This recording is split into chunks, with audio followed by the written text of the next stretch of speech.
We've been renewing our minds all month, right? So we talked about the subconscious, how the lies that have been given to us through experiences and traumas and social media and TV and all kind of stuff. All these things have been told to us, how we believe them, and we've got to renew our thinking, right? Renew our minds. And you renew your subconscious by putting things in your conscious mind that'll eventually be in your subconscious, right? All right, so we started a little bit on renewing that conscious mind. How do we do? All right, so we talked about surrendering daily, right, and yielding, making a conscious choice not to yield to desires that you have, not doing the things that you know you shouldn't be doing. When you make those decisions, making the right decisions. All right. Next step, or another step, would be taking your thoughts captive. Taking your thoughts captive. Turn to 2 Corinthians 10 and verses 3 through 5.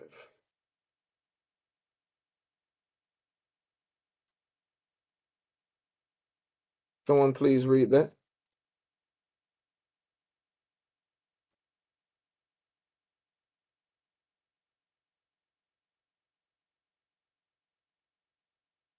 2 Corinthians 10, 3 through 5. You want me to do it? Y'all got it? Okay, good, good, good. For those who walk in the flesh will never walk into the flesh. For the weapons of our warfare are not of the flesh, but divinely powerful for the destruction of fortresses. We are destroying speculations and every lofty thing raised up against the knowledge of God. And we are taking every thought captive to the obedience of Christ. All right. Let's turn to Philippians 4 and 8 right quick. Philippians 4 and 8. It's a couple of books back.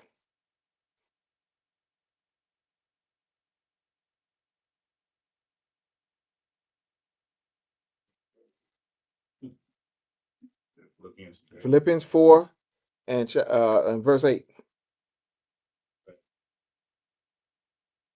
Finally, brethren, whatsoever things are true, whatsoever things are honorable,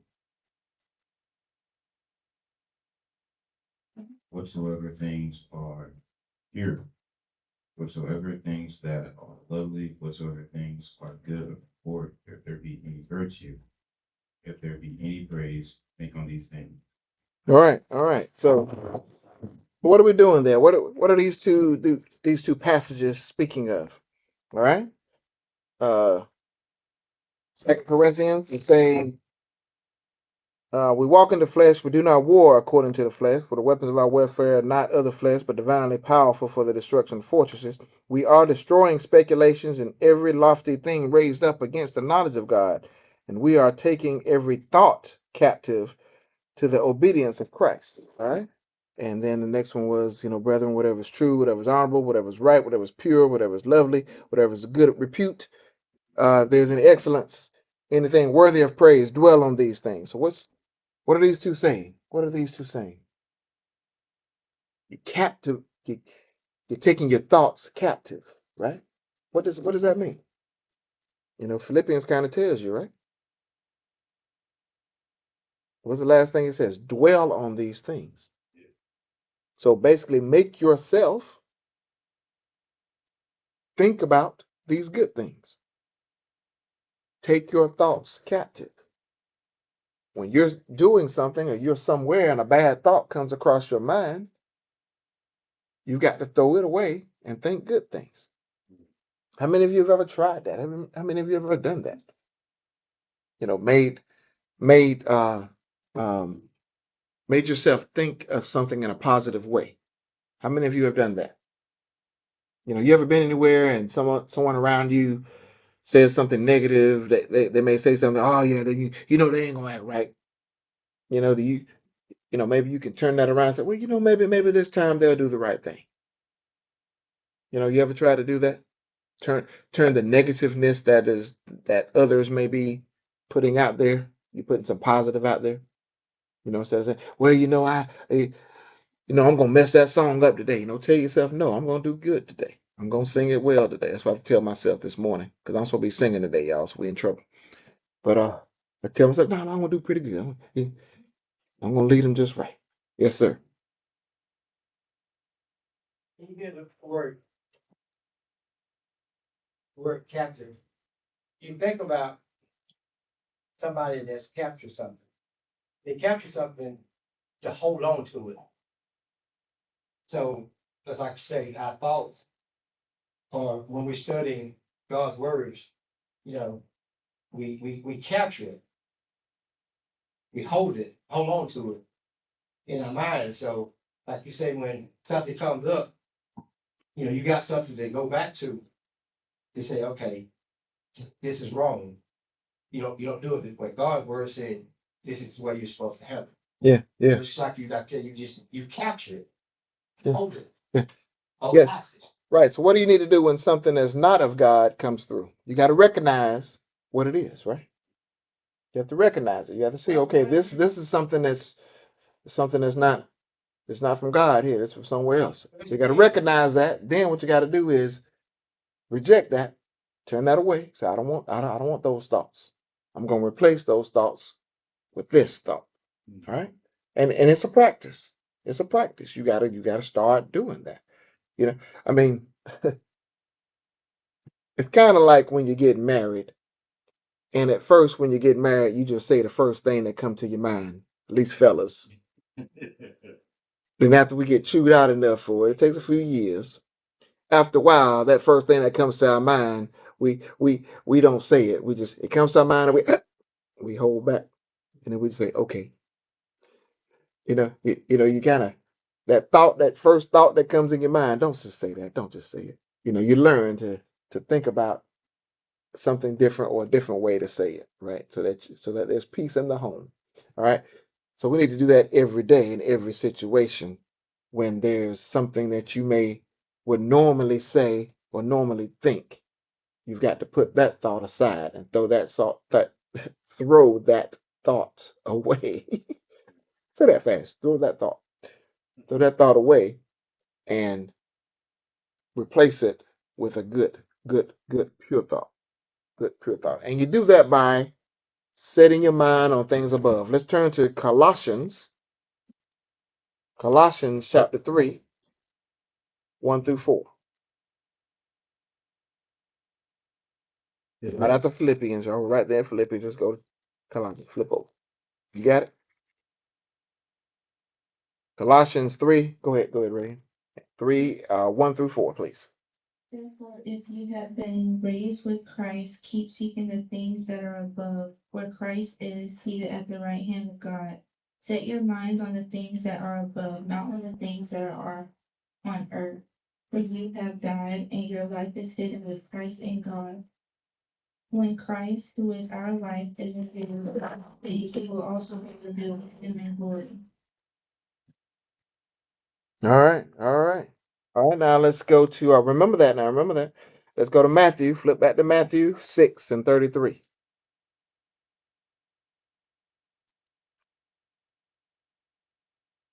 So I want to read that. Matthew 6 and 33.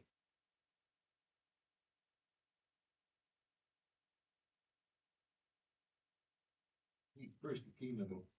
Get a microphone so they can hear you on the internet. Got to hear you on the internet, sir. But seek first his kingdom and his righteousness, and all these things will be provided to you. All right. All right. So seek first the kingdom and his righteousness. And then back in Colossians, set your mind on the things above. All right. For you have died and your life is hidden with Christ in God. All right. So what is this telling us? What is this telling us? What do we need to do? We were just saying it kind of, you know, get your mind right, right? Get right. So you got to keep your mind on things above. Keep your mind on things above. That way, when those other thoughts come in, it's easier, as James was saying, you keep your mind on the right things. When the wrong things come in, you'll recognize them and you can reject those. but you got to keep your mind on the right things. And what's the easiest way? What are some techniques you can do to keep your mind on things above? What are some techniques? What are ways to keep your mind on those things? Well, for me, you just look at nature, how nature operates. The same way with us, you know. God created everything. He is everything. And nature reminds you of that and how nature happens, how things grow, how animals act. And when we should act, we should always keep the creator first and not deviate from his diagram. And we talked, was it you or Howard mentioned something about, you don't ever see animals do things unnatural, where people morals have got so corrupt because they're changing God's plan. So, like I said, with me, nature keeps me solid grounded because you look at nature and nature follows God's plan, God's creation, its identity. Okay. So you look at nature and it reminds you of God's greatness and it keeps that. Okay, I got you. All right. What other techniques? What do some of you all do to keep your mind? Yeah, you do keep your mind on things above, right? Yeah. Sometimes, every now and then. What are some of the things you do? What are some of you probably do it and don't even know you're doing it. You're doing it unconsciously, so to speak. But I mean, you read the word, right? Does anybody read the word? Every now and then, do y'all, you know, do you pray? You know, do you send a positive message, to someone or receive a positive message from someone? I know Sister Benita sends out things quite often. You know, I read them, they uplift me. Sometimes I'll be in a bad mood and I needed to hear that. I need to hear this today. Calm me down. Fellowship is one of those things. Yeah. People might have, when you say fellowship, people look at it a certain kind of way. But fellowship covers a multitude of things. So a lot of times we hone in on one thing. Okay, so what is it? We just gonna hang out with somebody. Is that fellowship? Fellowship in itself brings comfort to somebody. Yeah, yeah, yeah. Y'all ever noticed, especially back in the Old Testament, anytime they had anything good going on, what did they do? Celebrate. They had a feast. They sit down and eat. Celebrate. Yeah, yeah. Hey, hey, hey, when those animals, when they saw a whole bunch of people showing up and they was all smiling, they knew, boy, somebody finna get it. They try to tiptoe away to the other side of the farm, then they know they finna come get somebody. They finna cook them up, right? They sit down and eat and have a feast. Fellowship, fellowship, a way of celebrating. So yeah, fellowship is fellowshipping a word. You just got out of college, so is fellowshipping a word. Would you put that on one of your papers? Fellowshipping. All right. So fellowshipping is a way to keep your mind on things above. Yeah, yeah, yeah. If you're fellowshipping and not praising, sometimes now you get to cooking and you get doing other stuff too in that group and gotta watch who's showing up. Who all gonna be there? That's what you say when they be calling it. Hey, yo, we gonna have some at the house. Oh, yeah, who all gonna be there? Yeah, you better ask that question. Make sure that that the fellowship that's going on is not celebrating the wrong things and doing the wrong things and they're celebrating. But yeah, what else can you do? So you're reading, what's that? Singing hymns? Sing hymns to yourself. How many of you doing, I don't know, housework and you sing a song to yourself? Some of you do that, you know? When you're riding in the car, you're listening to the radio, you put it on 105.5 instead of 96.3 sometimes, right? Don't y'all do that sometimes? You know? Did I see a hand back there in the back? Oh, you saying he does that? Yeah, yeah. And that keeps your mind. Every now and then, I have to go to Savannah. Or I have to go to Atlanta. And I don't do this every time now. But I've done it one time. No, I've done it more than once. But I've got songs. Now I've got probably 500, 600 songs on my phone right here. This is my phone, y'all. What's that? My phone. So I got all kind of music on there from usually old school stuff. I'm old school. But I got several. And I've got a little playlist. A folder, and I got my gospel music in there. So I put my gospel music on there and listen to that while I'm riding. One after another, one after another. That way I ain't got to switch radio stations as I'm going. I got music right there. And I be singing. I know folks be singing, man. They be looking over. They probably be thinking I'm crazy, you know. And but I do that so that I'm in a positive, mood. I have a positive mindset, and I try to have that godly mindset because I know I'm about to, because if I'm going out of town, I'm going for some meetings or a conference and all this kind of stuff, and I'm meeting a lot of people, gonna be around a lot of people, and so I need to have that right mindset when I'm there. How many of you do that? As you're getting dressed in the morning, getting ready to go. Not just when what was it when you were growing up? Um, when you're cleaning the house, you used to listen to it, on Sunday morning when you get dressed. But how many of you do it on Monday or Tuesday morning or Thursday morning or whatever as you're getting dressed? Just listening to music, listening to positive messages, reading the word, you know, um, um, um, thinking good thoughts. We need to do that. We need to do that. And when you have those thoughts in your mind, it pushes out those other thoughts that shouldn't be there that you don't want to be there.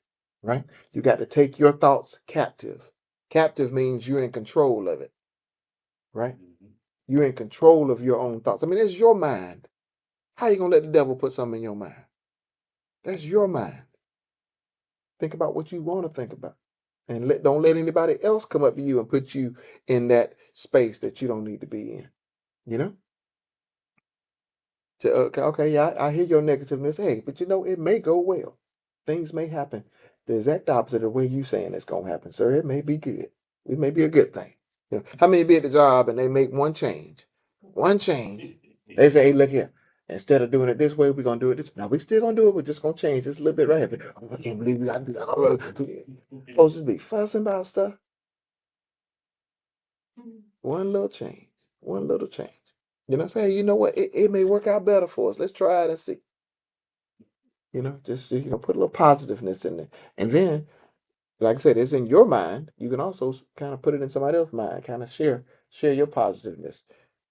So take your thoughts captive. Take your thoughts captive. All right. Next, let's go to Ephesians 4. Oh, yes, sir. Go right ahead as everybody turns to Ephesians 4. You said that about job. I Mm-hmm. know on we might have a meeting where we'll have a meeting. And they say they're gonna change, like you say, we're gonna change one thing. We're doing the same thing. We're gonna change that one thing. And then they'll all go to grumbling. Well, why? It was working. Why we got to change? And then me, I'm always the bad one. You know, I'm like, just do it and see what happens. And then the first thing come out about, oh, there you go again. You always want to defend them. No, it's not that I'm defending them. It is their job. You came to them for a job, so they're asking you to do something different. Just do it.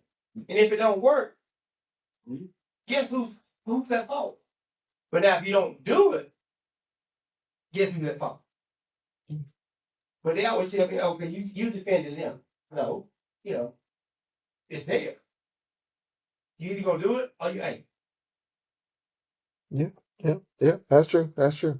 So, yeah, and if your head's in the right space, you'll see that. You'll say, okay, I mean, yeah, it may be a little bit harder. Yeah, you may have to work a little bit. Okay, that's what's wrong with working just a little bit harder, y'all? Nothing wrong with that. Nothing wrong with that. All right. So yeah, so So you attack that negativity with positivity because your mind's in a different place. Because your mind's concentrating on things above. All right, Ephesians 4. Someone read verse 22 through 24, please. Anyone? James finna volunteer, y'all. Say 22 to 24. Yes, Ephesians 4, verses 22 through 24. That in reference to your former manner of life, you lay aside your old self, which is being corrupted in accordance with the lust of deceit, and that you be renewed in the spirit of your mind, and put on the new self, which is the likeness of God, has been created in righteousness and holiness of the truth. All right. So, what's that? I'm sorry. Can't see. Light's not bright right there, huh? So yeah, your former self, your former life, right? The manner of life, which has been corrupted. So you got to change your mind, right? So there's that word again, renewed in the spirit of your mind, and put on a new self. Put on a new self, which is in the likeness of God. All right. So now you're changing your thoughts. So now changing your thoughts actually ends up doing what? It's renewing your mind, but it's also renewing you, period. It's renewing you as a person.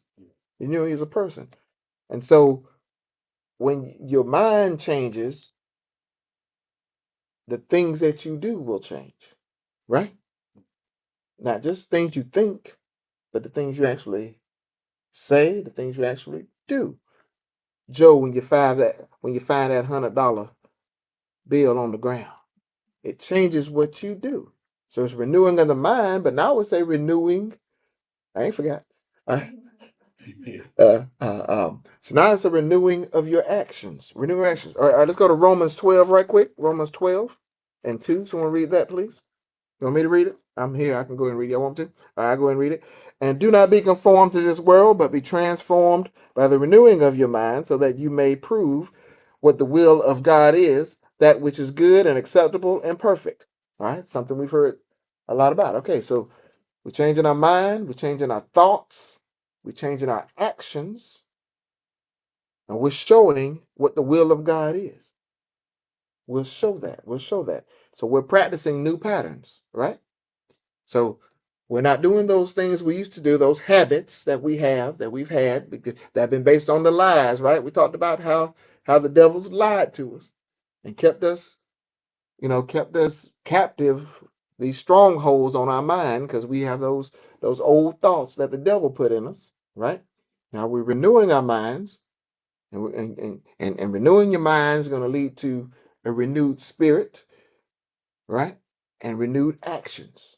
Renewed actions. The things we do will be new. Now, when you start doing these things, when you start doing these new actions, you're trying to set patterns, right? So you want to keep doing them every day. Keep doing them every day. Now, just because you decided today you was going to do something new, and then if you don't do it tomorrow, does that change anything? Yeah, no, maybe. Yeah. You got to do it again tomorrow, right? And then the next day and the next day. How long do you think, on average, now, every person's different, of course, but on average, how long do you think it takes for did I say hand in the back? I'm sorry. How long, while you're walking right there, how long do you think it takes for a pattern to become a habit? 21? I've read a different number. What else? What else? I've read it takes like 60 days. Guess it depends on the person. So if it does take 21, so you gotta do it 21 straight days. That's still 3 straight weeks. But I read it takes 60. That's 2 months. So so so with these renewed thoughts, these renewed patterns. Now we're talking about taking your conscious mind, right? Your conscious mind is what you're actually thinking about, right? So you gotta make yourself think take captive of your own thoughts. Those are your thoughts. It's your head with your brain in it, right? Gotta trust, right? Oh no, Jane Hall. I don't know if you want to trust yours or not, but but this joking, this joke. That's your own brain. Take captive of your own thoughts, right? Your your conscious mind has to be at work for these thoughts, to control these thoughts, to make sure you have your mind on the right thing, on things above, so that you can renew your thinking and your behaviors change. And if it's 3 weeks worth of that, then that's 3 weeks worth. If it's 60 days worth of that, it's 60 days. You've got to make yourself. See, your conscious mind. Remember, we talked about the subconscious. You just do it without thinking, right? That's what we talk about. The conscious mind is what you have to put thought into and actually make yourself do it. So we're saying you're gonna change your subconscious by changing your conscious mind, which means you got to think about it and make yourself do it for at least 3 weeks. We'll say 3 to 8 weeks. How about that? All right. So after 3 weeks, your patterns haven't changed. Keep on going. All right. So you got to have these new patterns, these new patterns, and then once you set these new patterns, let's turn to Galatians 5, and someone read verses 22 and 23.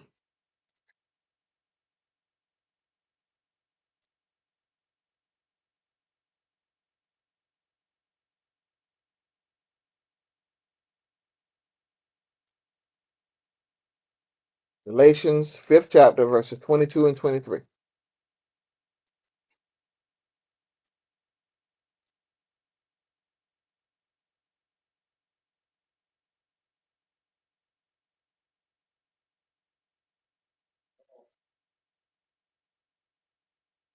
Get your eyes on there. Get your eyes on. Put them on. Fruit of the Spirit is love, joy, peace, patience, kindness, goodness, faithfulness, gentleness, self-control. Against such things there is no law. All right. All right. So when you renew, these are the actions you'll have, right? The fruit of the Spirit are the actions. So if you do anything that is not in accordance with this, if you do anything that's not joyful or peaceful or with patience or kindness or goodness or faithfulness, gentleness, self-control, then we need to change our thoughts. We need to have the thoughts that make us do things that are in accordance with this. All right, let's turn to Second Peter 1 and 3 through 8. There's a few more verses. There's about 6 of them, right? Someone read that.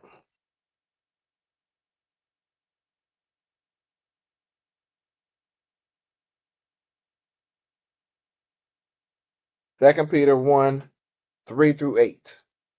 Seeing that his divine power has granted to us everything pertaining to life and godliness, through the true knowledge of him who called us by his own glory and excellence.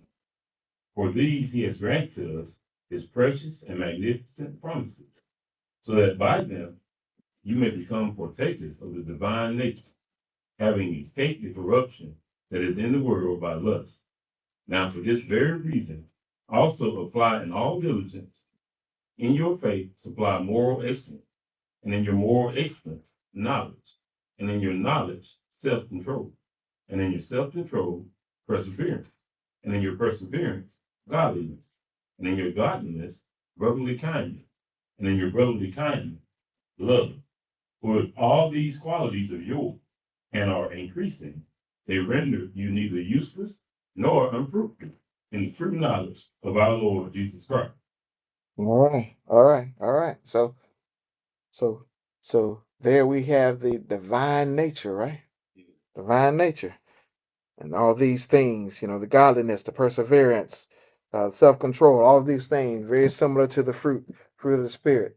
So when you take your conscious mind and concentrate on the things above. Changes your thoughts, changes your behaviors, and your behaviors will match the divine nature. Our nature would be as God's nature. All right? Godliness is what we're seeking. So we will live a transformed life. We will transform our life.